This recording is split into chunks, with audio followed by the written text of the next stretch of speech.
ఇప్పుడు ఏంటంటే ఎక్కడన్నా పోతే ఎంత బాధేస్తుందంటే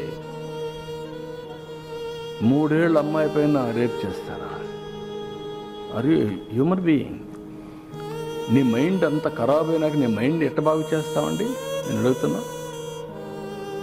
ఒక మనిషి యొక్క మైండ్ ఇంత ఖరాబ్ అయిపోతే, వాడు ఉన్మాది మార్గ తయారైపోతే, ఈ ఉన్మాదులతో సమాజానికి ఎవరికి రక్షణ? మీ పిల్లలకు రక్షణ? ఏమంటే మీ ఇంట్లో మీ మిస్సెస్ రక్షణ ఉంటుందా? ఆడబిడ్డ బయట వస్తుందా?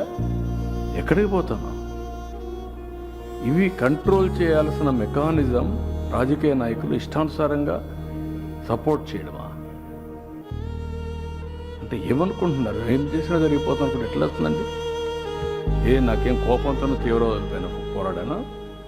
కోపంతో ఫ్యాక్షన్ రాజకీయాల పైన పోరాడానా? నా కోపంతో లేకపోతే కమ్యూనల్ వైలెన్స్ పైన పోరాడానా? రౌడీల పైన పోరాడానా?